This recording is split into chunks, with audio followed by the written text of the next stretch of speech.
সকলকে স্বাগতম জানাই স্টাডি ফর টপ চ্যানেলে। তো আজকের এই ভিডিওটা তোমাদের জন্য, তোমরা যারা পোস্ট অফিসের জিডিএস এর জন্য তোমরা অ্যাপ্লাই করেছো এবং রেজাল্টের জন্য তোমরা ওয়েট করছো।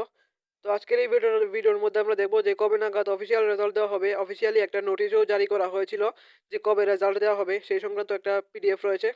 আর তারপর যে এই বছরের কাট অফ কত যেতে পারে, 70-80-র মধ্যেও কি সিলেকশন হওয়ার চান্সেস রয়েছে কিনা। তো ভিডিওটা শুরু করার আগে বলে রাখি, কারো যদি upcoming JRBT 2, group C, group D, high court group D, Tripura legislative assembly group D, তারপর জেল পুলিশের নোটসের প্রয়োজন হয়, আমাদের কাছে সবগুলো এক্সামের ফুল সিলেবাসমেন্টের নোটস রয়েছে। সবার থেকে লোয়েস্ট প্রাইসে আমরা নোটসগুলো দিয়ে থাকি।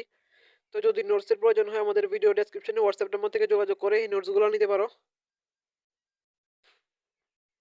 তো আজকের এই ভিডিওটার বেসিক্যালি দুইটা টপিক হচ্ছে। প্রথমটা হচ্ছে মেরিট লিস্ট কবে দেওয়া হবে, আর এই যে কাট অফ রয়েছে এই নম্বর 70-80-র মধ্যেও কি সিলেকশন হওয়ার চান্সেস রয়েছে কিনা, এই দুইটা টপিকই আজকে থাকছে আজকের ভিডিওর মধ্যে।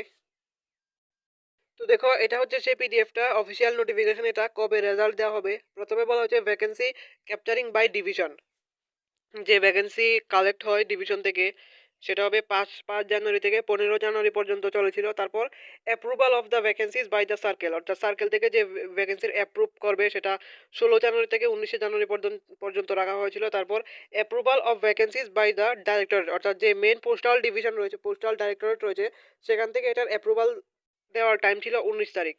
তারপর যে অনলাইন রেজিস্ট্রেশন রয়েছে সেটা 31 জানুয়ারি থেকে 14 ফেব্রুয়ারি পর্যন্ত রাখা হয়েছিল। তারপর submission of online application and the fee payment, এটা রাখা হয়েছিল 2 ফেব্রুয়ারি থেকে 16 ফেব্রুয়ারি পর্যন্ত, এটা লাস্ট ডেট রাখা হয়েছিল 5টা পর্যন্ত।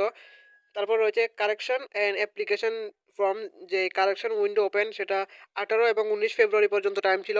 তারপর release of the first merit list, এটা টেন্টেটিভ দেওয়া হয়েছে, টেন্টেটিভ এখনো ফাইনাল না, টেন্টেটিভ ডেট দেওয়া হয়েছে, এর আশেপাশে দেওয়া হতে পারে, 1-2 দিন আগে পিছিয়ে হতে পারে এটা। তো টেন্টেটিভ ডেট রাখা হয়েছে ফেব্রুয়ারি 28 তারিখ, অর্থাৎ ফেব্রুয়ারির যে লাস্ট দিন রয়েছে 28 তারিখ। 28 তারিখের আশেপাশে রেজাল্টটা দেওয়া হতে পারে, হয়তো বা 2 দিন আগে অথবা 2 দিন পরেও হতে পারে। এটা টেন্টেটিভ, যেহেতু টেন্টেটিভ লেখা আছে তো 1-2 দিন আগে পিছিয়ে হতে পারে। তো এটা ধরে রাখতে পারো যে মার্চের 5 তারিখের মধ্যে রেজাল্ট, ফাইনাল রেজাল্ট এসে যাবে অফিসিয়াল ওয়েবসাইটে, তোমরা দেখতে পারবে ফাইনাল রেজাল্ট। যে জিডিএস এর ফার্স্ট মেরিট লিস্ট, সেটা মার্চের 5 তারিখও লাগবে না, মার্চের 2-3 তারিখের মধ্যেই রেজাল্ট দিয়ে দেওয়া হবে। এর থেকে বেশি লেট হয় না, যে আমরা প্রিভিয়াস রিক্রুটমেন্টও হয়েছে জিডিএস এর মধ্যে, তার থেকেও বলা যায় যে আর মার্চের 2-3 তারিখের মধ্যেই তোমরা অফিসিয়াল ওয়েবসাইটে রেজাল্ট দেখতে পারবে। তো দেখো, এখন কথা হচ্ছে যে কাট অফ কত যেতে পারে। তো দেখো, যে ফার্স্ট মেরিট লিস্ট সেটার মধ্যে কাট অফ তো তোমাদের যে 95-এর নিচে কখনোই থাকে না। যে ফার্স্ট, যে কোনো ডিভিশন বলো, আগরতলা ডিভিশন, ধর্মনগর ডিভিশন, যে ফার্স্ট মেরিট লিস্ট রিলিজ করা হয় সেটার মধ্যে 95, 96, 97 এরকম থাকে। আর আগরতলা ডিভিশনের মধ্যে তোমরা যারা অ্যাপ্লাই করেছো, কখনোই আগরতলা ডিভিশনে 95-এর কম যায় না। তো এখন যে এটা, এই যে পিডিএফটা রয়েছে, এটা 2025 সালের যে রিক্রুটমেন্ট হয়েছিল, এটা last merit list.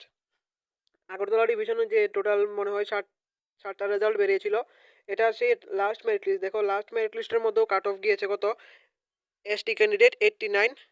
Last merit লিস্টে আগরতলা ডিভিশনের 2 জনের নাম সিলেক্ট হয়েছিল, একজন এসটি, একজন ইউআর। তো দেখো, লাস্ট মেরিট, যেটা লাস্ট মেরিট লিস্ট, এটার মধ্যেও এসটি এর লাস্ট কাট অফ গিয়েছিল 89, আর যে ইউআর ক্যান্ডিডেট অর্থাৎ জেনারেল ক্যান্ডিডেট, জেনারেলে গিয়েছে 95.6। তো দেখো, আগরতলা ডিভিশনের মধ্যে কখনো 70-80 দিয়ে সিলেকশন হওয়া সম্ভব না। যেহেতু লাস্ট মেরিট লিস্টের মধ্যেই লাস্ট কাট অফ গিয়েছে ইউআর এর 95%, তো 80-90 আগরতলা ডিভিশনের মধ্যে সম্ভব না। তবে এই না যে তোমরা 70-80 দিয়ে সিলেকশন হতে পারো না, কিন্তু এটা ডিপেন্ড করে তুমি কোন সার্কেলে কোন ডিভিশনে অ্যাপ্লাই করেছো, ডিভিশনের উপর নির্ভর করে তোমার সিলেকশন নিয়ে। যে 70-80% কাট অফ যায়, যে ডিভিশনের মধ্যে তোমরা দেখবে যে 70-80 কাট অফ যায়, সেখানে অ্যাপ্লাই করতে পারো। কিন্তু যে আগরতলা ডিভিশন রয়েছে, সেখান থেকে এই ডিভিশনের মধ্যে 70-80 দিয়ে চান্স পাওয়া একেবারে নাই বলতে পারো। তো দেখো, তার মানে এই না যে 70-80% দিয়ে সিলেকশন হয় না।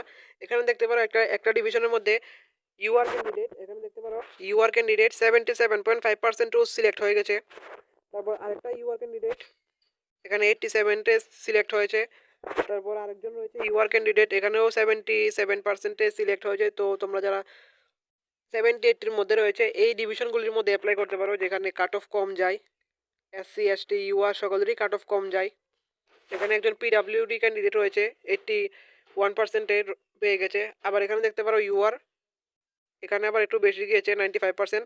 তো এই ডিভিশনগুলির মধ্যে তোমরা অ্যাপ্লাই করলে অবশ্যই সিলেক্ট হয়ে যাবে, যেহেতু এটা অল ইন্ডিয়া লেভেলের জব। যে কোনো স্টেটের যে কোনো ডিভিশনের মধ্যেই অ্যাপ্লাই করতে পারো, তবে সেখানে লোকাল ল্যাঙ্গুয়েজ থাকতে হবে।